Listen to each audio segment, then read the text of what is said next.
Legal, voltamos aqui. Agora eu quero falar um pouco sobre as dimensões da acessibilidade. Então, alguns projetos, né, como o PNAB, já pede acessibilidade nas três dimensões, que são acessibilidade arquitetônica, acessibilidade comunicacional e acessibilidade atitudinal.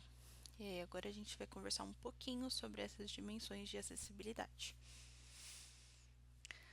Como a gente já passou um pouco sobre o desenho universal, a gente já tem uma noção do que é acessibilidade arquitetônica, de quais são as necessidades de adaptabilidade que a gente tem em relação à acessibilidade arquitetônica.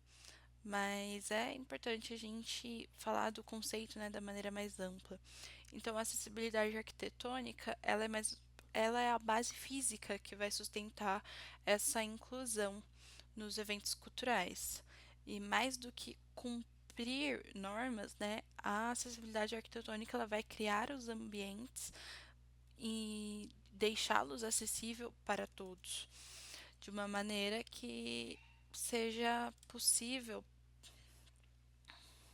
fruir livremente por esses ambientes sem, como já mencionamos várias vezes aqui, sem ser dependente, né, de alguém. Então, o que é mais importante da gente ter em vista de acessibilidade arquitetônica são principalmente as rotas acessíveis, então a gente tem que ter caminhos desobstruídos, sinalizados, que conecte entradas, saídas de emergência, rotas acessíveis para sanitários.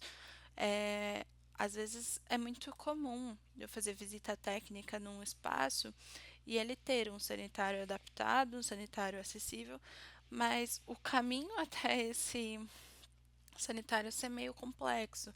Ele está obstruído, ele tem várias questões ali de dimensões, de não passar uma cadeira de rodas, então a gente precisa ter isso em mente também. As bilheterias e áreas de apresentação deve ter uma rota intuitiva, uma rota segura. E lembrando que a gente está sempre falando de mais do que pessoas com deficiência, a gente está abrangendo todo mundo aqui quando a gente está falando de acessibilidade física. É para ser um espaço que ele seja confortável para que todos possam andar livremente, de forma intuitiva, segura, que esteja bem sinalizado. Sanitários acessíveis, isso é muito importante da gente pensar no nosso evento. Então, eu vou para um espaço, vou fazer a visita técnica, ver se ele tem sanitário acessível, porque às vezes não tem. Alguns espaços não têm sanitário adaptado, ou tem um sanitário adaptado e ele não tem dimensões adequadas, ele não tem barras de apoio, ele não está com um espelho inclinado, ele não tem uma sinalização tátil, e aí é necessário fazer adaptações. Trocadores. Já estive em um teatro que o sanitário acessível, ele não tinha trocador. Então, é importante ter em mente todas essas questões quando a gente vai fazer uma visita técnica para pensar em acessibilidade arquitetônica. Plateia. Tem que ter um espaço reservado para cadeira de rodas integrado à plateia. Ou seja, não pode estar distante, não pode estar segregado, né? Colocar essa pessoa em uma posição desigual em relação aos outros assentos. Então tem que estar de uma maneira acessível, com uma boa visão para o palco também. A gente está falando aqui de um teatro, por exemplo, tem que ter uma boa visão. Assentos para acompanhantes próximos, então a gente tem que pensar nisso, porque, por exemplo, eu vou no teatro com o meu esposo e aí eu quero assistir o espetáculo junto dele. E aí eu chego nesse teatro, eu tenho um espaço ali de acessibilidade integrado à plateia, mas não tem espaço com o meu acompanhante. Aí a gente tem que se separar para eu poder assistir. Então é importante pensar nisso também. É garantir que a pessoa com deficiência tenha o mesmo tipo de experiência que a pessoa sem deficiência. Visão desimpedida. Isso é muito importante quando a gente vai falar de acessibilidade arquitetônica, que a altura é muito importante. Então, por exemplo, se eu estou montando um festival e eu, numa área externa, por exemplo, eu vou montar uma área PCD, uma área acessível, eu tenho que ter em mente que essa área garanta o mesmo tipo de experiência que as outras áreas. Então, tem que ter uma visão desimpedida, a pessoa ela tem que conseguir ter plena visualização. Um minutinho. Então, tem que ter essa visão clara do palco. Então, normalmente a área PCD ela fica ali próximo ao palco mesmo, em frente. E já aconteceu também de prestar consultoria para algum festival e eles escolherem fazer a área PCD longe do palco, longe do front stage. E as pessoas reclamarem ali. E, pô, eu quero ter a mesma experiência que a pessoa sem deficiência, que pode ficar no front stage. Eu quero poder me aproximar do palco, eu quero poder ver. Então já aconteceu de eu estar trabalhando num show e a área PCD ser distante do palco e chegar uma pessoa em cadeira de rodas bem cedo, porque era super fã da banda, e ser direcionada para a área PCD e ela brigar ali que não, eu não quero ficar aqui, eu quero ficar em frente ao palco. E aí eu entrar num diálogo ali com o pessoal que estava tentando direcionar ela, falar, não, cara, tem que deixar a pessoa fruir. E aí, por fim, o próprio produtor da banda que ela queria assistir já conhecia a pessoa por ela ser muito fã e direcionar ela para o palco ali, para assistir o show do palco. Porque como ia encher muito ali o front stage, ia ficar meio complicado para ela. Poderia acontecer um acidente, dependendo, enfim, muito de evento a gente depende da noção do público, né? E às vezes não tem. Então seria meio complexo. Então por isso que é importante que a área PC dela seja ali próximo ao palco, no front stage, porque a pessoa ela quer ter o mesmo tipo de experiência. E às vezes vai acontecer da pessoa com deficiência não querer ficar na área PCD, justamente porque essa área PCD não está adequada, não está confortável, não está permitindo que a experiência da pessoa seja boa. Então, a gente tem que ter muito cuidado quando vai montar uma área PCD, até porque algumas áreas ficam tão ruins que eu já ouvi também da pessoa falar, poxa, parece que eu tô num cercadinho aqui, como se eu fosse como se fosse um chiqueirinho, assim, sabe? De tão desconfortável que tá. Então, são várias coisas que a gente tem que pensar. Então, tem que pensar essas dimensões pra gente ter como referência como que a gente vai montar essa área da melhor forma. Estacionamento acessível. Então, é interessante a gente observar em volta do nosso evento, tem um estacionamento, ele é acessível, ele tem dimensões ampliadas, ele tem uma sinalização adequada para a gente fazer uma transferência segura, para que a pessoa com deficiência possa sair, se é uma pessoa que precisa de um veículo adaptado, às vezes precisa ter algum tipo de manobra ali para tirar a pessoa do carro com a cadeira de rodas, para que isso não seja um constrangimento e ela consiga acessar o evento de maneira plena, sem precisar passar por muitas questões, muitas dores de cabeça, porque como eu falei antes, mesmo que eu monte um evento acessível, ele depende da cidade, que muitas vezes não é acessível, e a pessoa já chega cansada por conta das inúmeras barreiras sociais que encontrou no meio do caminho até chegar lá. Referência técnica é sempre a BNT que eu mencionei. Claro que a gente também tem que ter os critérios do edital como base para o planejamento arquitetônico e muitas vezes, né, no caso de edital, a gente vai escolher um espaço, a gente vai elencar os possíveis espaços onde a gente quer que seja, mas é sempre importante fazer essa visita técnica antes para saber se é um espaço ok, se é um espaço que ele vai estar acessível, se eu vou precisar fazer uma adaptação, porque aí eu tenho que planejar essa adaptação no meu orçamento e utilizando a ABNT.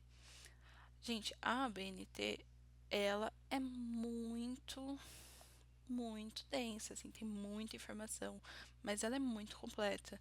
Então, é difícil de dizer, leia toda a ABNT, mas ela é bem massa, assim, eu vou mostrar ela aqui para ter alguns critérios, assim, dessa acessibilidade arquitetônica, de como a gente pode tornar isso possível. Então, aqui você vai jogar a BNT de acessibilidade ou a BNT NBR 9050 e você vai encontrar 163 páginas de como tornar espaços e equipamentos e edificações acessíveis. Então, tem a acessibilidade, a BNT da acessibilidade digital também, que é outra questão, e ela é muito completa. Então, aqui é importante para a gente entender quantas dimensões a gente tem de acessibilidade arquitetônica. Olha aqui, quantas páginas a gente tem só de sumário.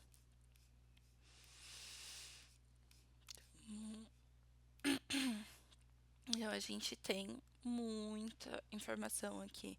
E é importante de ter essa ABNT como referência. Então, eu vou fazer o meu evento, eu quero fazer uma consultoria de acessibilidade arquitetônica. Cara, se o seu consultor ele não citar a ABNT, você já desconfia. Porque essas são as referências normativas básicas que a gente tem que ter como parâmetro e ela tem muitos parâmetros mesmo. Tem muita informação aqui, então a gente sabe os parâmetros para o público que vai ficar em pé, para pessoas em cadeira de roda. Isso daqui é importantíssimo, tenho batido bastante nessa tecla, que é área de circulação e manobra, então tem uma dimensão para isso. Largura para deslocamento em linha reta de pessoas em cadeira de rodas, que é o que que eu citei também sobre o espaço estar desobstruído, não ter obstáculo nenhum. Então, mobiliários na rota acessível, área para manobra de cadeira de rodas sem deslocamento, ou seja, manobra ali no mesmo local e com deslocamento. Posicionamento de cadeiras de rodas em espaços confinados. Isso daqui é importantíssimo, que é o que a gente está falando no desenho universal sobre suscetível ao erro, então proteção contra a queda ao longo de rotas acessíveis. É muito importante a gente ter isso em vista. Então a gente também vai pensar, cara, eu estou fazendo uma rampa, já estive em eventos em que a rampa, além de ser muito íngreme, não tinha corrimão. Então, além de minar a autonomia da pessoa, eu ainda estou colocando em risco. Área de transferência. Então, tem muita coisa que é super importante aqui. Que no desenho universal a gente cita as maçanetas também. Também temos aqui maçanetas, barras antipânico e puxadores. Então, também tem parâmetros para isso. Tem parâmetros para tudo. Tem parâmetros para os assentos de pessoas obesas, parâmetros visuais e de ângulos de alcance visual, ou seja, quando eu estou falando aqui da visão ampla para pessoas de diferentes alturas, para as pessoas em cadeira de rodas, de diferentes corpos e afins. Isso daqui é importante também. Parâmetro auditivo, isso é importante também. Até tem pessoas que têm desconfortos auditivos. Eu sou uma pessoa até que eu tenho desconforto auditivo. E daqui a pouco a gente fala como também tornar o meu evento acessível para esse tipo de coisa. Informação e sinalização, isso é muito importante. Da gente ter uma sinalização clara, da gente ter uma informação clara. Então, a ABNT, ela tá trazendo aqui, ó, também os símbolos. Às vezes a gente tem dúvida de símbolo, também tem os símbolos internacionais. Que às vezes a gente está usando símbolos antigos, símbolos que não se usam mais. Aqui tem todos os símbolos. Até no caso de eu querer sinalizar aquele espaço reservado para pessoas com deficiência, também é importante, ó, pessoas com deficiência auditiva, ter um espaço reservado. O meu evento vai ser acessível em Libras, tem um espaço reservado ali na frente, com visão boa para o intérprete de Libras. Isso a gente vai conversar também daqui a pouco, dessa importância da sinalização do intérprete de Libras. Degraus, isso também é muito importante. Sinalização de área de resgate, de espera e de vaga reservada. Isso também é muito importante. Sinalização de emergência precisa ter, e não é uma questão só de acessibilidade arquitetônica, mas também de segurança. Outra coisa importante, dependendo do tamanho do seu evento, você tem que ter bombeiros, né? Então, rotas de fuga, tem que pensar. Tem aqui, ó, dimensões de rampas, de guias, patamares das rampas, de escadas fixas em rotas acessíveis, características de pisos, corrimão e guarda-corpos. Isso daqui também é super importante. Também para evitar acidentes, também para pensar no desenho universal, ou seja, é suscetível ao erro. Então a gente tem muita coisa aqui. Previsão de vagas, quantas vagas reservadas, porcentagem, portões de acesso, aqui ó, dimensões de sanitários, banheiros e vestiários, tolerâncias dimensionais. Aqui a gente tem todas as dimensões do sanitário acessível, do trocador, no sanitário familiar, ou às vezes não tem um sanitário familiar, então o trocador ele tem que estar no sanitário acessível, que inclusive, né, às vezes o trocador está só no sanitário feminino.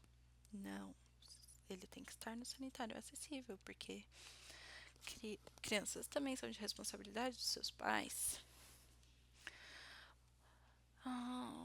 Sanitário coletivo, acessórios para sanitário aqui também é importante. Quais são os acessórios que a gente tem que ter para fazer esses sanitários acessíveis? Então, tem muita informação aqui, ó, de cabides, altura de cabide, de armário, bancos. Essa parte aqui é a que a gente mais vai usar, que é de cinemas, teatros, auditórios e similares. Então, quais são as dimensões corretas nesse segmento? Camarins. Muitas vezes o teatro não tem camarim acessível, com banheiro acessível, ou não tem acesso ao camarim. Às vezes não tem acesso ao palco. Então, quando a gente vai pensar em artistas que têm mobilidade reduzida ou que utilizam de cadeira de rodas, às vezes não tem acesso ao palco por uma rampa, por um elevador. Então, isso também é complexo, também é uma coisa que a gente precisa pensar.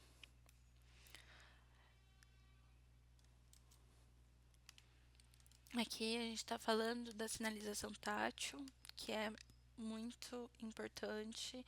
Às vezes a gente tem uma sinalização tátil que ela é falha, ou um piso tátil que ele é falho.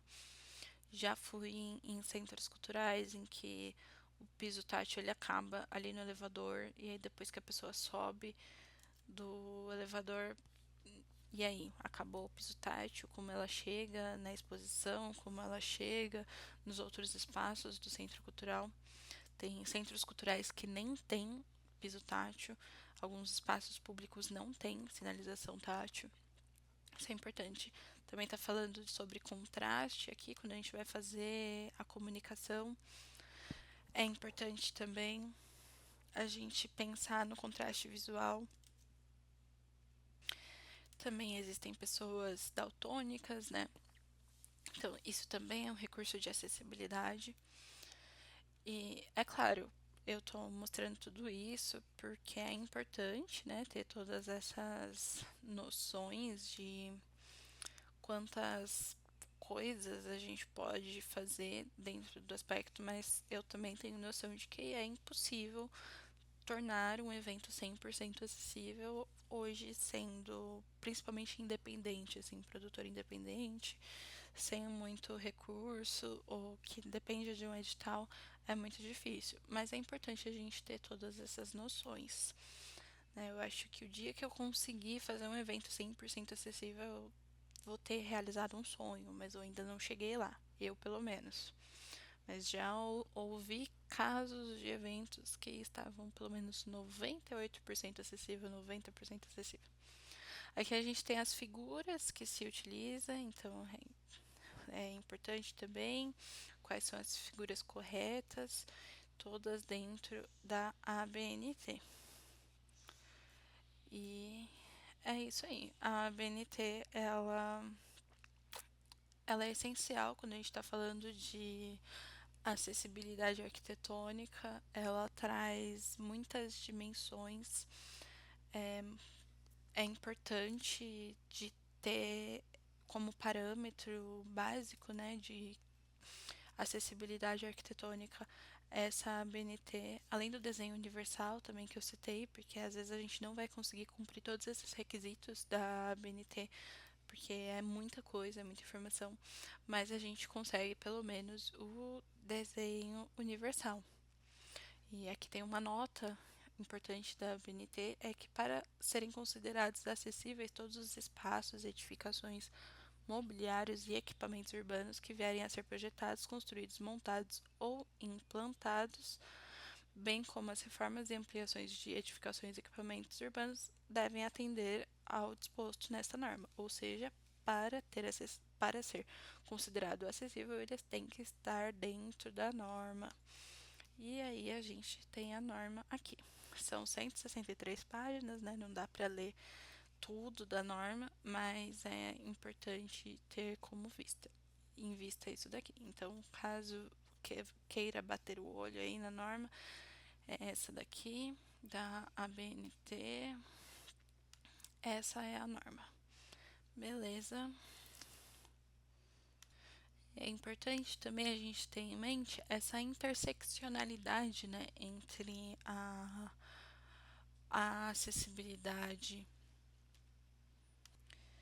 entre os tipos de acessibilidade, porque elas em algum momento vão se conversar. Então a gente deu uma olhada na ABNT e muito das normas de acessibilidade arquitetônica conversam também com acessibilidade comunicacional e informacional, com acessibilidade atitudinal, porque a acessibilidade, apesar de ter uma visão tão ampla e várias sessões, né, de como tornar um evento acessível, de como fazer essa acessibilidade, no final é garantir o acesso.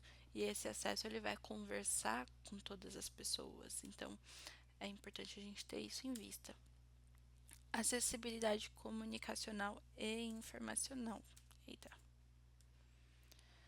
Voltamos. Acessibilidade comunicacional e informacional.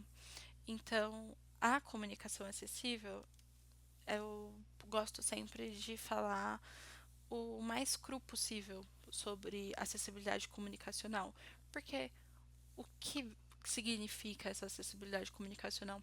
É comunicar.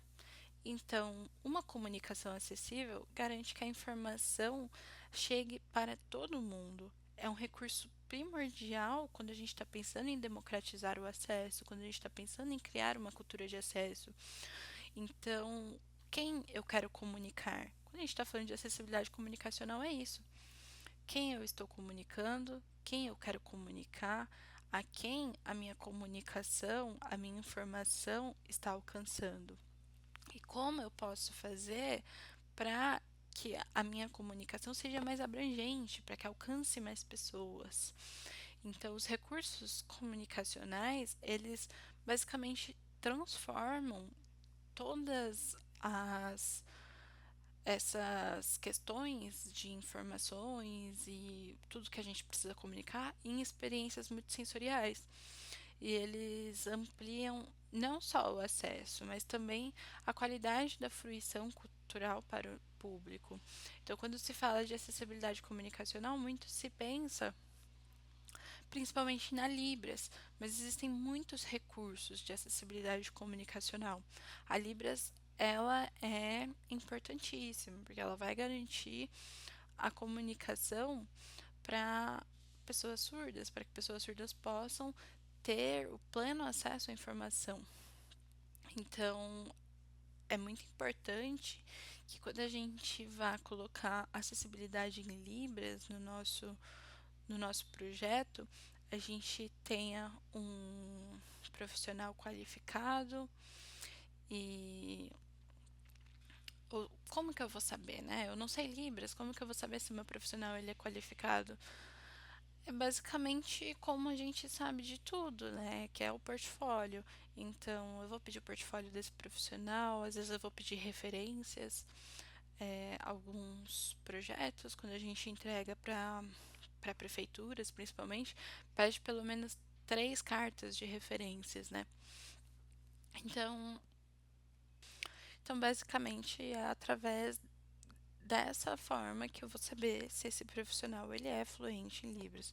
Porque, infelizmente, como em toda profissão, tem profissionais que não estão qualificados para trabalhar com interpretação de Libras e estão trabalhando, ou às vezes a pessoa está muito focada ali, né? Tem um intérprete educacional, está muito focado no contexto educacional, então quando vai para o contexto cultural destoa muito, ou é profissional de contexto jurídico, de contexto político, e aí destoa. E tem os profissionais que são multidisciplinar, que eu conheço, inclusive, né, profissionais dessa forma, que transitam entre essas áreas, mas a gente precisa ter em mente a qualidade do serviço que a gente vai oferecer.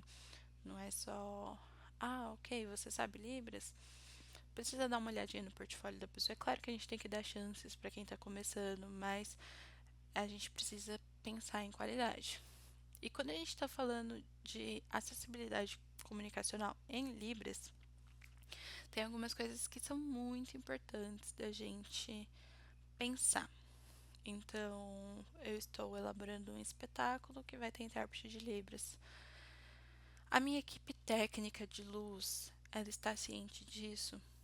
Ela está ciente que durante todo o espetáculo eu preciso ter um foco de luz no intérprete de Libras. Eu preciso que aquele foco ele continue ali, porque senão ele vai atrapalhar a experiência do surdo.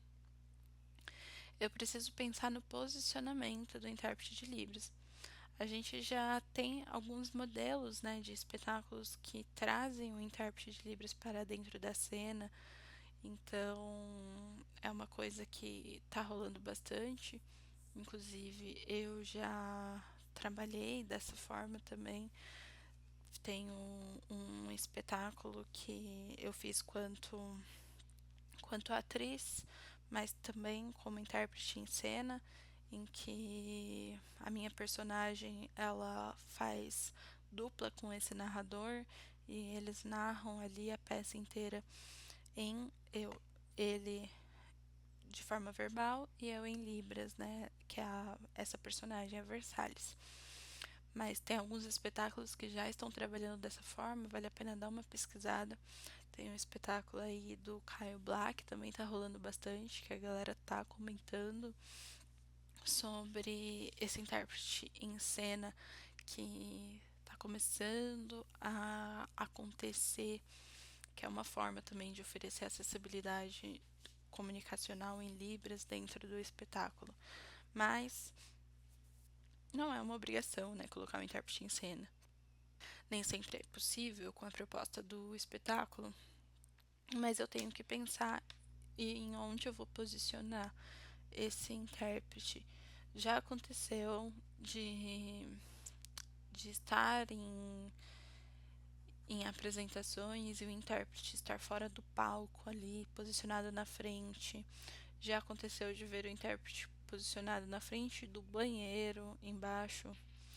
Então é muito complexo quando a gente pensa no espaço do intérprete, porque às vezes os produtores ainda não estão educados para trabalhar com intérprete de Libras, para trabalhar com acessibilidade. Os artistas ainda não estão acostumados com isso, então também se dá uma pesquisadinha, a gente encontra vários casos de intérpretes que foram tirados do palco por artistas. Já aconteceu também de eu estar com uma equipe em um show e a segurança do artista não estar informada pela produção de que haveria intérprete no show e acabar ali tendo um desconforto de tirarem a intérprete de Libras do palco. Então, são várias questões que a gente precisa ter em mente. E, por exemplo, se eu vou fazer um show muito grande, vou fazer um festival muito grande, eu coloco o intérprete de Libras ali no palco e eu não tenho uma área PCD, então é meio complexo também para pessoa surda que vai assistir aquele show. Será que ela vai enxergar o intérprete de Libras ali? Então a gente precisa pensar em tudo isso. E principalmente iluminação. É uma questão que é muito complexa, que a gente bate bastante na tecla, porque falta muito essa informação da iluminação. Às vezes no meio do espetáculo desligam a luz do intérprete e é uma coisa que precisa se educar ali pra gente ter bastante atenção. Principalmente galera de produção tem que informar a sua equipe técnica sobre isso, tem que ser uma coisa que é e ponto, assim, tem que ter iluminação para o intérprete, tem que garantir boa visibilidade e uma iluminação adequada para a pessoa surda que está vivenciando aquela experiência. A pessoa tem que estar bem localizada também para que o surdo possa ter essa visão ampla, né, do que está acontecendo ali no palco e também do intérprete de Libras. Então, é muito importante. Na acessibilidade comunicacional, a gente também tem a audiodescrição, que também é um recurso muito importante, que é o recurso para pessoas cegas. E a audiodescrição, ela ela em geral vai acontecer através de uma cabine que vai ficar posicionada ali no meu espaço ali. Então essa cabine ela também tem que ter uma visão ampla do palco, de tudo que está acontecendo ali no palco, para que essa audiodescrição possa ser feita com qualidade, porque senão perde a qualidade do trabalho. E ela é oferecida através de fones de ouvido, sem interferir na experiência do público enxergante, né? E mas mesmo assim é uma experiência que eu acho que todo mundo deveria ter. Então, você vai num espetáculo com audiodescrição, pergunta se tem algum fone sobrando, tente ter essa experiência para você. Feche os olhos, tenha essa experiência para você entender a riqueza desse trabalho, porque é um trabalho tão importante. E é um trabalho que ele é feito com muita sensibilidade, porque você conseguir passar cada expressão que está acontecendo ali, muitas coisas que não são ditas, mas que estão subentendidas, exige uma sensibilidade. Então também é muito importante você contratar profissionais qualificados, uma equipe qualificada. É importante que tenha um consultor cego durante a elaboração do roteiro. Então, esse trabalho com audiodescrição, às vezes ele acontece de forma simultânea, mas é importante que ele comece a acontecer antes. Então, eu vou contratar o meu audiodescritor, vou dar acesso ao meu roteiro, vou convidar ele para os meus ensaios, né? Convidar, não, vou remunerar ele para isso, para que comece a elaboração do roteiro junto com uma pessoa cega. Mas mesmo assim, um espetáculo, ele é vivo, então não tem como o audiodescritor ele se amparar no roteiro o tempo todo. Aquele roteiro, ele é mais ou menos uma colinha ali, né, para que tudo aquilo possa acontecer da melhor forma, para que essa acessibilidade seja oferecida da melhor forma. Mas um espetáculo ele é vivo, ele está sempre mudando, ele tem improviso, então não tem como fazer uma audiodescrição gravada, por exemplo, para um espetáculo de teatro. Tem quem ofereça, mas não é o ideal, porque, como eu disse, esse espetáculo ele é vivo e todo mundo que produz teatro, que vivencia teatro, sabe disso. Um, eu acompanhei uma peça durante 25 apresentações, uma temporada, e eu posso dizer claramente, acompanhei como consultora de acessibilidade, que nenhuma foi como a outra. Todas foram incríveis, impecáveis, mas o espetáculo ele é vivo, ele está em constante mudanças, muitas coisas vão acontecendo. E é importante que o artista ele saiba que tem esse recurso, que é para não acontecerem situações constrangedoras, que nem a gente viu recentemente do artista perguntar um porquê que a pessoa está com um fone de ouvido durante o espetáculo, sendo que a pessoa está tendo essa essa experiência, né, da audiodescrição dentro do espetáculo. Então, a gente precisa ter essa comunicação sobre os recursos de acessibilidade. É importante que a gente valorize esses profissionais, né? E então, quando a gente está falando de audiodescrição, também tem muitas coisas a se pensar. A partir de existem profissionais, né, que trabalham sozinhos, mas eu sempre recomendo que sejam dois intérpretes de Libras e dois audiodescritores. Porque a pessoa sente sede, a pessoa precisa ir ao banheiro, a pessoa pode, enfim.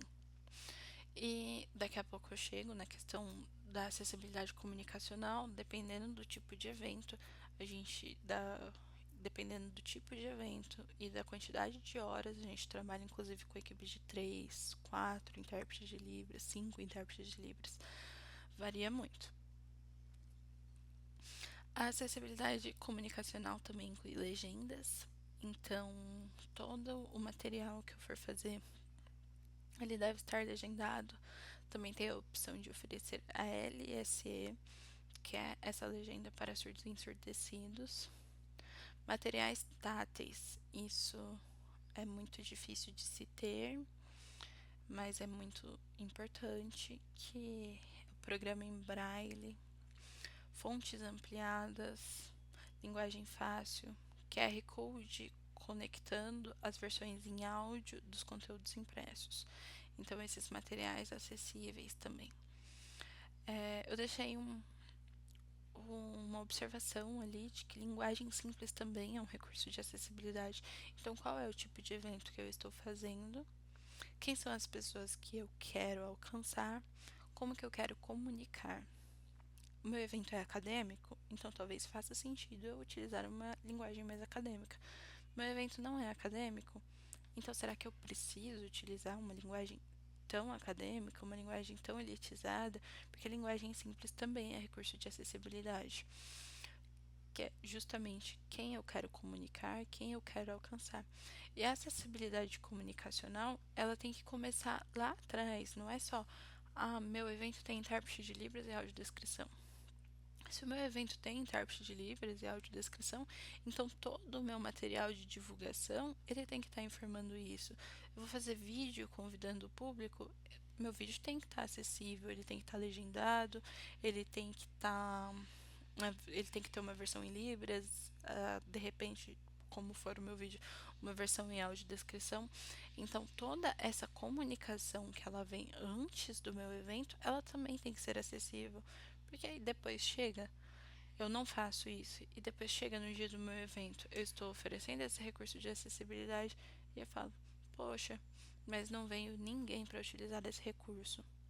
E aí vem aquela máxima, né, de ai, nossa, poderia ter feito sem, poderia ter só registrado uma foto, ou poderia, ou estou desperdiçando dinheiro. Acessibilidade nunca é um desperdício de dinheiro, mas a gente precisa pensar nas estratégias da utilização desse recurso antes.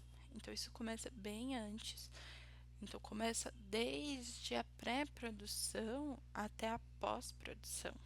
Porque na pós-produção eu vou ter o feedback e vou pensar em como que eu posso melhorar esse recurso para uma próxima ação. Eu vou colher os feedbacks dos profissionais que trabalharam comigo de acessibilidade, do, das pessoas com deficiência que estiveram nesse espetáculo, para eu entender como que eu posso melhorar ainda mais. E ainda falando de acessibilidade comunicacional, a gente está falando da divulgação inclusiva. Aqui tem algumas formas, né, de tornar essa comunicação acessível. Peço desculpa que tem alguns erros de digitação aqui, eu só percebi agora. Mas em suma, essa comunicação e essa divulgação inclusiva, ela tem que começar antes, que é isso que eu tô falando. Ela é uma estratégia de divulgação, garantindo que as informações cheguem ao público-alvo e que os materiais sejam inclusivos desde a concepção. Então, aqui, PDFs acessíveis, isso é muito importante se eu vou ter um programa online. O documento ele tem que estar estruturado de uma maneira que seja compatível a leitores de tela, de uma maneira que seja possível a navegação por teclado, em que eu tenha textos alternativos com as imagens. E aqui a gente tem um embasamento que, além da NBR de acessibilidade digital, a gente tem o WCAG, que ele traz esses parâmetros de como tornar um material digital acessível. Vídeos universais, então, produção com libras, legendas e audiodescrição desde a criação, com múltiplas versões disponibilizadas conforme necessidades específicas do público. Então, aqui eu estou usando o termo necessidade, mas é de adaptabilidade, ok? Não é sobre o público. Então, quando a gente está falando de acessibilidade, qual é o meu público-alvo? Quais são essas necessidades de adaptabilidade do meu material que eu tenho que ter? Descrição de imagens. Então, a gente tem algumas hashtags que nós podemos usar nas redes sociais também para alcançar esse público, que é a hashtag para todos verem, também tem a hashtag para todes verem, tem a hashtag descrevi para você, tem a hashtag para cego ver. Algumas dessas hashtags você consegue alcançar esse público e é fundamental para tornar o meu material acessível também.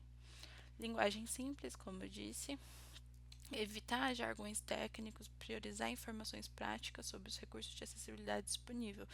Se eu estou tentando alcançar esse público, vamos tentar de uma maneira mais clara, direta e inclusiva possível. E aí, a acessibilidade atitudinal. A acessibilidade atitudinal, ela é a acessibilidade que é mais fácil da gente aplicar. Porque, enfim, eu gosto de ir no significado cru das palavras, então vamos pensar atitudinal como atitude. Como que eu tenho uma atitude anticapacitista? Como que eu tenho uma atitude que seja acessível para todos? Então, essa acessibilidade ela é um pilar fundamental para a gente conseguir transformar os nossos espaços em espaços acessíveis, porque é basicamente a gente desenvolver empatia e ter uma cultura organizacional inclusiva. Como que eu posso então desenvolver essa acessibilidade atitudinal dentro dos meus projetos? Alguns alguns projetos, como o PNAB, também tem, né, como obrigação a acessibilidade atitudinal. Então, isso daqui é muito importante para a gente ter em vista como transformar o, a nossa equipe em uma equipe acessível. Então, primeiro, capacitação da equipe. Então, a gente precisa ter uma capacitação geral, desde os produtores, recepcionistas e todas as pessoas ali, a como abordar as pessoas com deficiência, porque, enfim, eu acho que ainda é uma questão assim da abordagem da pessoa com deficiência, de não infantilizar, de não diminuir a voz, não tratar como se fosse uma criança ali. É importante a gente ter essa abordagem, né, de pessoas com deficiências de uma maneira mais preparada possível para acolher de forma respeitosa. Letramento anticapacitista, isso daqui é muito espinhoso, porque ainda é uma questão muito forte essa questão do letramento anticapacitismo, porque nem sempre é proposital que as pessoas sejam capacitistas. Às vezes é só educação mesmo, estar amarrado a terminologias antigas. Então, isso daqui é muito importante. Eu vou voltar daqui a pouco para isso.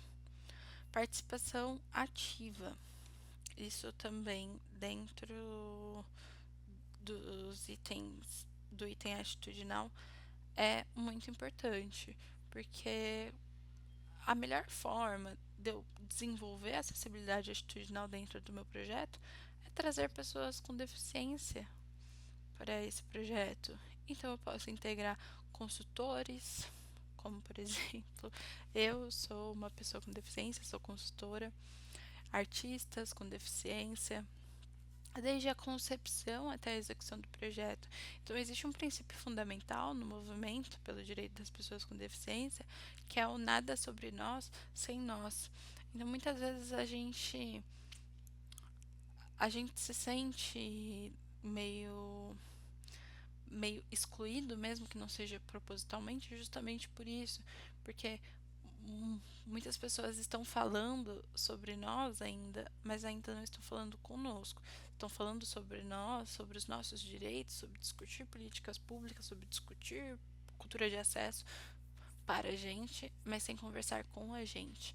Então, a melhor forma de eu desenvolver essa acessibilidade atitudinal é trazendo as pessoas com deficiência para o meu lado, entendendo, conversando com aquela pessoa, como de fato eu posso tornar o meu projeto acessível.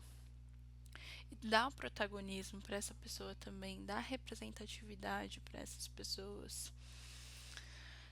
Voltando no letramento anticapacitista, esse é muito importante e, enfim, tem como discorrer uma formação inteira, né? Tem pessoas que trabalham com workshop de letramento anticapacitista só para aprender essas formas de se comunicar da melhor forma possível sem ofender. Então, antes de tudo, a gente precisa desconstruir preconceitos, desconstruir estereótipos sobre deficiência, sobre pessoas com deficiência. A gente fica muito preso ainda em alguns padrões de achar que toda pessoa com deficiência é igual, todo autista é igual, todo PCD é igual. E não, assim como pessoas típicas, nós também temos as nossas subjetividades. Então, eu sou autista, mas eu também tenho minha personalidade, tenho as minhas subjetividades, tenho as minhas questões. Então, a gente precisa desconstruir essa máxima de que toda pessoa com deficiência é igual, porque não é. Assim como tem pessoas com deficiência que que são boazinhas, existem pessoas com deficiência que são ruins, não, e colocar nesse espaço de coitadismo, de vitimismo também é uma forma de cometer capacitismo. Colocar numa posição de superação, de super-heroína, também é capacitismo. Então, a gente precisa pensar muito como que a gente está tratando as pessoas com deficiência, porque, enfim, eu não quero ser um modelo de superação, Nós não queremos ser modelos de superação, né? Ai, nossa, olha quanta coisa você construiu, mesmo sendo autista. Olha quanta coisa você construiu, mesmo sendo pessoa com deficiência. Nossa, você é uma super heroína.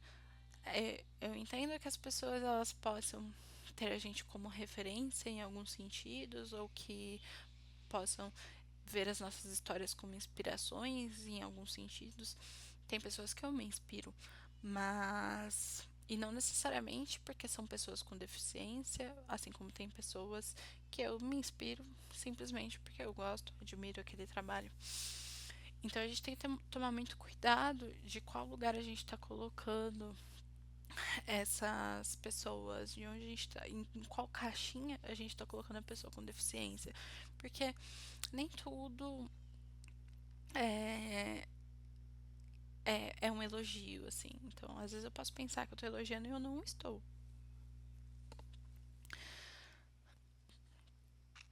Sobretudo, reconhecer um modelo social da deficiência, que é o que eu tenho dito aqui também, que a gente percebe que as barreiras sociais são o fator limitante e não as características individuais. Ou seja, o que me limita não sou eu, não é o meu autismo, é a sociedade. É eu chegar num espaço e não me sentir confortável. Eu chegar num espaço e ter tantas barreiras de acesso, ter tantas dificuldades para acessar aquele espaço que torna torna limitante. E aí é o que a gente discutiu também sobre acessibilidade arquitetônica, que eu já chego exausta, que eu já chego sem querer participar daquilo plenamente, porque todo o processo para alcançar aquilo já foi exaustivo. E a forma como as pessoas vão me tratar é importante também. A forma como as pessoas vão me abordar é importante. Por isso que tem que ter uma capacitação, por isso que tem que ter ali um letramento anticapacitista. Cuidado com terminologias e falas ofensivas. Eu acho que isso é o mais delicado e eu não vou trazer muitos exemplos porque é longe de mim ficar reforçando, mas a gente precisa tomar muito cuidado com as coisas que a gente diz, porque às vezes mesmo sem intenção pode ser ofensivo. Então, existem algumas questões de terminologias que é importante a gente ressaltar, como por exemplo, portador de deficiência. Não se utiliza mais esse termo, o termo é pessoa com deficiência. Por que não se utiliza mais o termo de portador? Porque eu posso portar uma coisa e deixar de portar. Como por exemplo, agora eu estou portando os fones de ouvido. Se eu tirar, eu deixo de portar. Pessoas com necessidades especiais também não se usa, porque necessidades especiais todo mundo tem. Eu sempre brinco em relação a esse termo, porque ele é um termo que ainda se encontra, né? Que inclusive tem abreviação para esse termo que é PNE. Às vezes você vai num banheiro adaptado e ainda tá lá banheiro PNE. Mas esse termo não se utiliza mais. Eu brinco bastante sobre ele porque qual é a sua necessidade especial? Eu tenho uma necessidade especial de silêncio. Eu tenho uma necessidade especial de carinho. Eu tenho uma necessidade especial de dinheiro. Então pode ser tantas coisas. Todo mundo tem algum tipo de necessidade especial. Então, esse termo não se utiliza mais também. Pessoa especial não se utiliza. Até porque todo mundo é especial de alguma forma. Eu sou especial para minha mãe, eu sou especial para meu esposo, minha cachorra é especial para mim. Então esse termo a gente não utiliza também. Pessoa com problema, não. A gente também não utiliza, porque problema todo mundo tem. Todo mundo tem diversos problemas do dia a dia, todo mundo tem diversas dificuldades do dia a dia. Então, pessoa com dificuldade também não, porque todo mundo tem, né?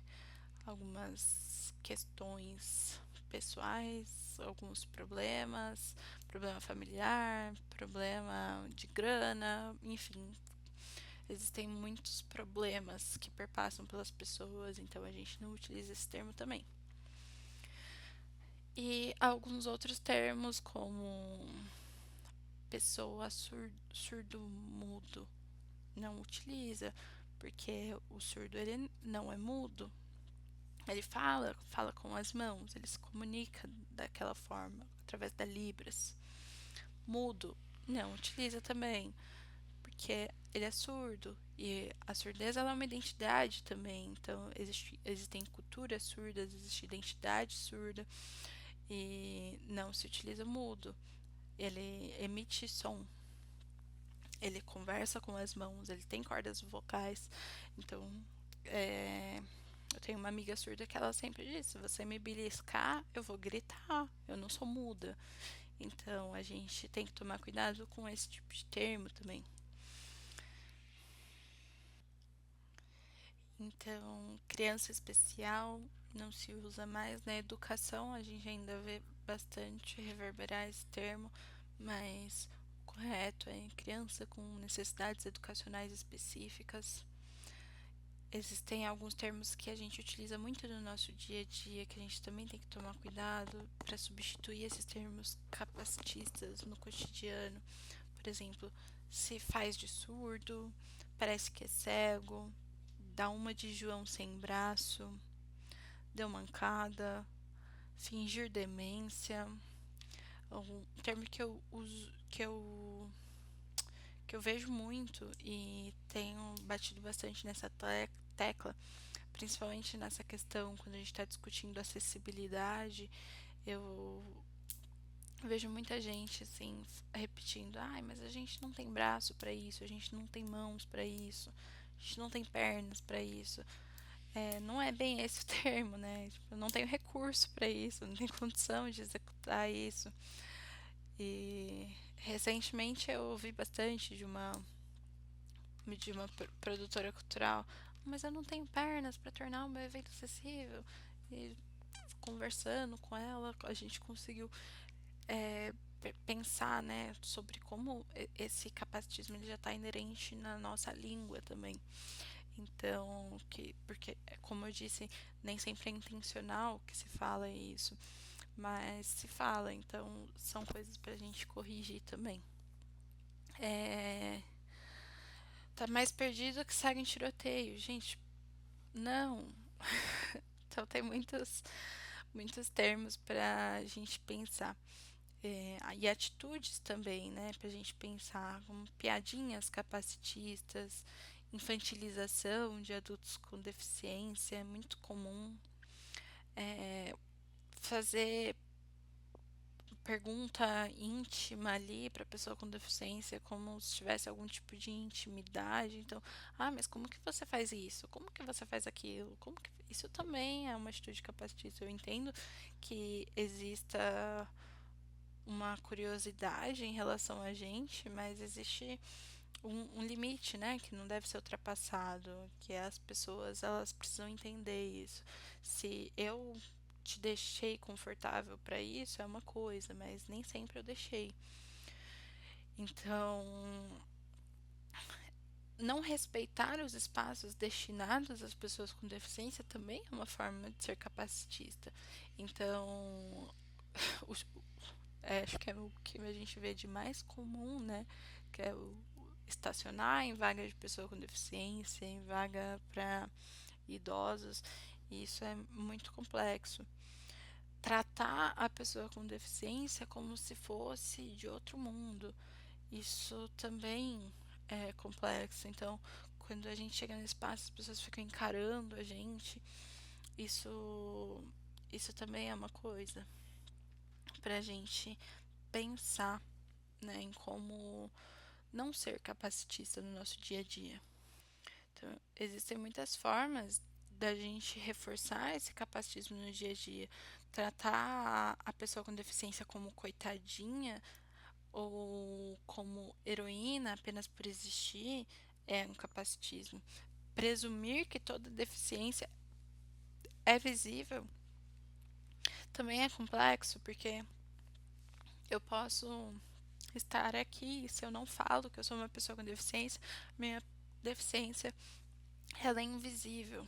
Então, às vezes, então eu preciso, né, às vezes comunicar isso, ou às vezes estar com um cordãozinho para que eu possa ser respeitada quanto pessoa com deficiência. Então, eu acho que é importante para nós, quanto seres humanos, essa gentileza com o outro, não somente pensando que a pessoa pode ser uma pessoa com deficiência, né? Então, acho que é importante isso também. E existe uma coisa capacitista que se acontece muito ainda também, que é a pessoa falar com um acompanhante ao invés de falar com a pessoa com deficiência. Então, já nesse período que eu fiquei, né, em cadeira de rodas, me aconteceu bastante de ir num restaurante e perguntar qual é o meu pedido para o meu acompanhante, para minha mãe ou para o meu esposo, e não para mim. Tipo, oi, eu estou aqui.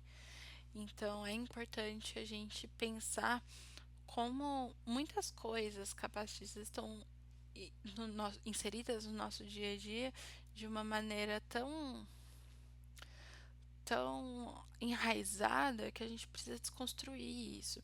E esse letramento anticapacitista é muito importante, é pensar como que a gente pode utilizar estratégias para não. É meio complexo, né, falar isso. Nossa, como que eu utilizo estratégias para não ser preconceituoso? Mas, infelizmente,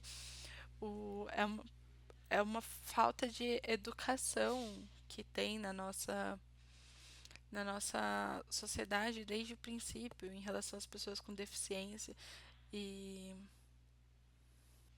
eu acho que eu não preciso falar de história nesse momento, né, de tudo que já foi feito em relação às pessoas com deficiência pra gente chegar hoje aqui, pra eu, quanto pessoa com deficiência, poder estar hoje aqui falando sobre isso. Mas, enfim, a gente passou muito tempo trancado dentro de casa, a gente passou muito tempo excluído, a gente passou muito tempo sendo tratado como aberração. Então, é importante que a gente tenha esse senso hoje de, cara, eu posso mudar isso. Eu posso, não vai ser difícil eu mudar essa terminologia, eu tirar essa terminologia do meu vocabulário. Eu, inclusive, eu estive eu estive em um espaço cultural um tempo atrás e estava tendo uma ação de um festival que eu estava ajudando na produção de acessibilidade, que eu estava ali no apoio, e foi convidada uma das escolas ali ao redor para assistir a uma das peças que ia ter, e era uma escola do ensino de jovens e adultos, então tinha várias pessoas com idade avançada. E aí a gestora cultural daquele espaço, ela foi convidar aquelas pessoas a fazerem parte do das ações culturais que acontecem naquele espaço. E em um determinado momento, ela diz: gente, qualquer um pode participar das atividades que acontecem aqui. Qualquer um, independente da idade. Se você me perguntar, a partir de qual idade? Até qual idade? Independente da idade. Desde que você ande, você pode vir até aqui. E foi curioso porque eu estava num período que eu estava em mobilidade reduzida, justamente por conta desse período que eu fiquei sem andar da minha vida. Eu tenho algumas sequelas, então às vezes, de tempo em tempo, eu acabo tendo algumas crises e fico novamente com mobilidade reduzida. E isso me fez refletir muito, né, de como essa questão do capacitismo, ela é inerente na nossa sociedade, porque mesmo na intenção de incluir as pessoas de idade avançada, ela acabou excluindo outro grupo nessa nessa intenção, né, tipo, qualquer um pode participar, desde que ande. Então, chega a ser cômico, mas na verdade é trágico, né? Porque é assim que a nossa sociedade ela ela tem como referencial, né? Ela tem como referencial um padrão, um corpo padrão. Ele tem um padrão de gênero, ele tem um padrão de cor, ele tem um padrão de funcionalidade, porque, enfim, apesar de estar em mobilidade reduzida, eu não deixo de ser uma pessoa funcional. Meu corpo ele não deixa de ser funcional. Mas a partir do momento em que eu acesso a um espaço e esse espaço ele me exclui porque ele não está pronto para me receber, aí sim o meu corpo ele deixa de ser funcional por conta daquele espaço. Aquele espaço faz isso comigo. Então é importante a gente ter tudo isso em vista, a gente ter tudo isso em mente para evitar esse tipo de coisa. Como que eu posso evitar de ser capacitista? Como que eu posso tratar pessoas com deficiência de uma maneira, de uma maneira em que a minha acessibilidade atitudinal ela esteja de acordo, né? Então, essa capacitação, esse letramento anticapacitista, ele é muito importante. E a partir do momento que eu tenho contato com pessoas com deficiência, então a gente volta naquela máxima, né, de tratar como se pessoas com deficiência não existissem. Isso não é um fato, porque nós existimos, nós estamos aí na sociedade. Muitos de nós têm deficiências invisíveis, como eu, em que a minha deficiência ela só fica visível nos períodos em que eu fico com mobilidade reduzida. Mas hoje, se eu não me apresento quanto pessoa com deficiência, você não percebe a minha deficiência, então como que eu posso viver uma vida plena se as pessoas elas não estão prontas para me tratar nessa plenitude, né, para me acolher nessa plenitude? Então, eu penso muito nessa questão da acessibilidade, porque é, a, apesar de trabalhar com isso e de ser uma coisa inerente a mim, eu, eu comecei a ter cada vez uma visão mais complexa, assim. Então, quando a gente está falando de acessibilidade arquitetônica, por exemplo, e acessibilidade atitudinal, e aí eu vou falar de atitude, existe uma questão para mim muito forte que é o transporte público. Porque, por exemplo, o trem. O, o trem ele tem um vagão que é preferencial. E eu só tenho direito a usar o assento preferencial, né, se eu tô com a minha identificação de PCD. Então, normalmente, como eu tenho essa questão da comunicação, eu não vou tirar uma pessoa que tá ali dormindo para eu sentar naquele. Então, normalmente eu fico quietinha, se dá para sentar, sentei, se não dá, não sentei. É, mas eu sempre penso muito sobre isso, porque eu fiquei um período no freelancer que eu fiquei tendo que ir para São Paulo. Eu sou de aqui do Alto Tietê, né? Então eu fiquei tendo que ir para São Paulo todos os dias. E essa questão do vagão preferencial me incomoda muito, porque tem essa questão da acessibilidade arquitetônica, que o vagão, a gente já tem uma questão ali de que não é suscetível ao erro. Então eu nesse período, vi uma senhora cair no vão ali do Brás para estudantes. Então isso foi meio complexo para mim, também acabou me desencadeando uma crise, porque ver essas injustiças também mexe muito com as pessoas neurodiversas, né? E acho que com qualquer pessoa, eu espero pelo menos. E ver a naturalidade em que a sociedade age diante disso. A senhorinha caiu, levantaram ela e ninguém deu lugar para ela no trem, sendo o vagão preferencial, onde quem utiliza esse vagão não são só pessoas que têm direito a esse vagão, então as pessoas estão sentadas ali no assento que são de direito das pessoas com deficiência, porque existe um vagão direcionado para isso, mas não existe uma fiscalização, não existe nada.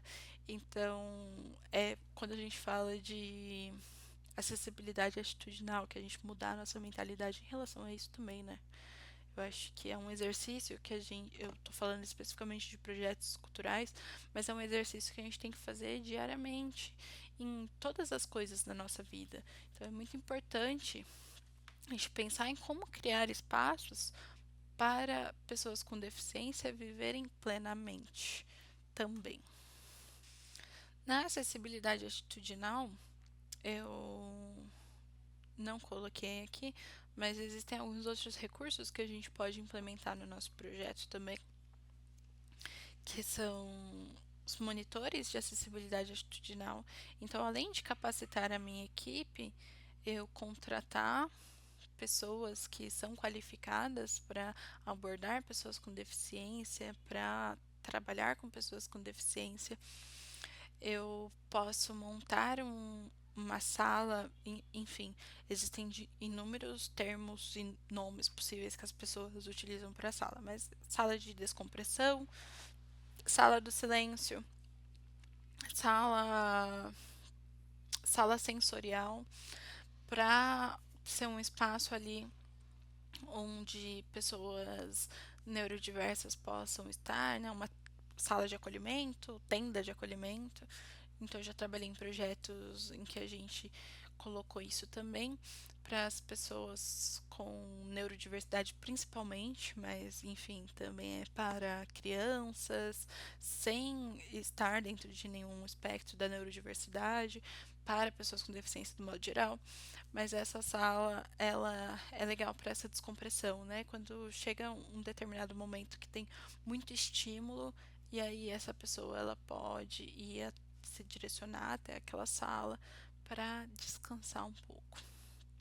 E abafadores de ruído também é um recurso de acessibilidade que eu posso oferecer, então empréstimo de abafadores de ruído para as pessoas neurodiversas ou que têm sensibilidade sensorial. Então, também é uma forma de descompressão ali para evitar crises ou para diminuir uma crise, também é um recurso de acessibilidade que a gente pode utilizar dentro do nosso projeto. E assim, é uma sala que eu não preciso de muitos materiais para torná-la possível. Dá para fazer sem precisar de muita coisa. Às vezes só um tapete, alguns materiais sensoriais e um ambiente silencioso e claro é o suficiente para conseguir acolher uma criança em crise ou um adulto em crise também. Então, aqui tem alguns exemplos de sala sensorial. Então, tem um sofazinho, um puff. Às vezes tem aqui um painel de atividades sensoriais para distrair a criança. Tem aqui ó, um outro estímulo sensorial. Tem, mas é basicamente isso, assim, não tem muita exigência, muitas coisas para colocar dentro de uma sala sensorial para tornar ela possível. Entre outros materiais, assim, que a gente pode utilizar também como recurso de acessibilidade. Só para vocês terem uma noção, por exemplo, né? Eu sou uma pessoa autista, eu preciso de suporte. Então aqui eu tenho alguns recursos de acessibilidade comigo que ficam de apoio. Então aqui eu tenho um dadinho sensorial, que ele tem algumas alguns botãozinhos. Então vocês não veem, mas eu tô aqui o tempo todo com o meu suporte. Tenho um outro toyzinho aqui que dá para montar e desmontar. E isso são materiais que normalmente eu levaria para uma sala de acessibilidade. Isso daqui também não é muito caro. Eu comprei na Shopee um saco cheio disso daqui. E eu utilizo também como recurso de acessibilidade uma bolinha para eu apertar. E é claro, como tudo para reforçar estereótipo, tenho aqui umas borrachinhas de dinossauro também que me ajudam nesse recurso de suporte aqui enquanto eu tô aqui conversando com vocês. Eu estou tendo o meu recurso de acessibilidade aqui para me dar um suporte caso eu precise. Então, são coisas que para eu montar uma tenda de acolhimento eu não preciso de muita coisa, por exemplo. Então, vamos lá. Então, basicamente, essa acessibilidade atitudinal, ela é muito importante. Eu acho que dos recursos de acessibilidade é o mais cabível, né? que começa em nós mesmos, na mudança do nosso comportamento, na maneira como a gente vai agir em relação à pessoa com deficiência, em mudar algumas coisas que são inerentes a nós, já enraizadas socialmente, então terminologias, falas ofensivas, todos esses termos capacitistas que são tão comuns no nosso dia a dia que a gente às vezes nem percebe que está sendo capacitista através deles. Eu acredito que aos pouquinhos, através da acessibilidade atitudinal, a gente consegue mudar um pouco essa questão do capacitismo dentro da nossa sociedade. Eu acho que começa na acessibilidade atitudinal para a gente ir alcançando cada vez mais coisas em relação à acessibilidade. Também ia fazer uma indicação de um material que é essa cartilha de acessibilidade atitudinal do Instituto Dragão do Mar, feita aí em parceria com a Cultura do Ceará, então vale a pena dar uma olhada nesse material. Só pesquisar acessibilidade atitudinal, Instituto Dragão do Mar ou Centro Cultural Bom Jardim. Esse material ele é bem massa porque ele é super educativo, então ele traz algumas informações importantes e informações legais sobre a questão da acessibilidade atitudinal, de como abordar pessoas com deficiência, como se comunicar de uma maneira que não seja capacitista. Então, ele é bem legal. Aqui também fala sobre alguns termos, né? Que é importante, a gente não usa pessoa deficiente ou pessoas deficientes, sim, pessoas com deficiência. Existem vários tipos de deficiências e, enfim, é importante a gente ter sempre essas coisas em mente. E essa cartilha, ela é bem massa. Também é importante uma coisa que eu ia mencionar, que é a gente sair dessa posição de tratar a pessoa com deficiência de um lugar de ajuda, de ajuda, de que precisa de cura, que não é assim. A pessoa com deficiência, dependendo do grau, precisa sim de suporte. Eu, por exemplo, sou uma pessoa que eu tenho um nível de suporte, eu preciso de suporte, mas eu não preciso de ajuda.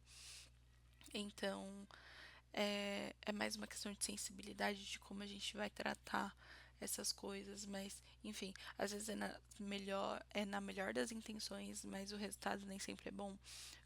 Tenho casos de amigos cegos que a pessoa simplesmente pegou ele pelo braço para atravessar a rua e ele nem ia atravessar a rua, estava esperando uma outra pessoa. Então, de ter esse cuidado de, também dessa posição de ajuda, que nem sempre é a melhor forma, né, a melhor abordagem.